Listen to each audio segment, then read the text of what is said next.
Жүргекті қалай ауыстыру керек? Сәби дәретке баруды өзі үйренгенге дейін сіз оның жүргектерін үнемі ауыстыратын боласыз.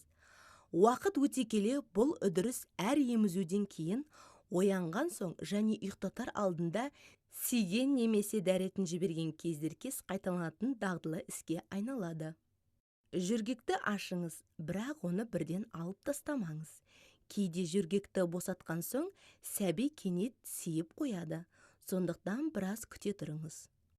Енді сәбиді тобығынан ұстай отырып және аяқтарының ортасына бір саусағыңызды қойып, оның аяқтарын көтеріңіз. Баланың құйрығын сулықпен сүртіңіз. Осы рәсімді әрқашан алдыңғы жағынан артқы жағына дейін қарайтын бағытқа жасаңыз. Аяқтарын жоғары ұстай отырып, пайдаланылған орамалды жүргекке салыңыз. Оны баланың құйрығының астында бүктеңіз және алып шығыңыз. Енді құйрығы мен жыныс мүшелерін жылы сумен жуыңыз. Баланы әрқашан мұқият сүртіңіз. Шабының бүгілетін жері мен терінің өзге бүгілетін жерлеріне ерекше назар аударыңыз. Кейін қорғайтын иіс майды немесе арнайы балалар майын жағыңыз. Опаны пайдаланбаған жөн, әсіресе иіс майымен немесе маймен бірге. Сәбиіңізді жалаңаш жатқызыңыз.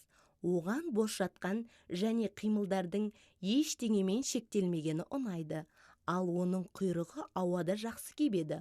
Осы уақытты сәбиіңізбен аздап ойнау үшін пайдаланыңыз. Енді таза жүргекті ашыңыз. Баланы аяқтарын ұстап тағы да көтеріңіз. Және жүргекті оның белінің астына денесінің жартысына дейін жылжытыңыз. Жүргектің алдыңғы бөлігін алдыға қарай қайырыңыз.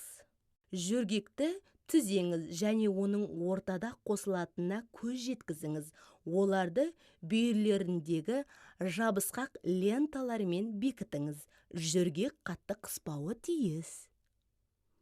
Ұмытпаңыз, барлық қажет жабдықтар алдын ала дайындалуы тиіс. Сәбиді ешбір жағдайда жүргектейтін үстелдің үстінде жалғыз қалдырмаңыз. Жүргектейтін үстелді жылы және өтпей жел жоқ жерге орнатыңыз.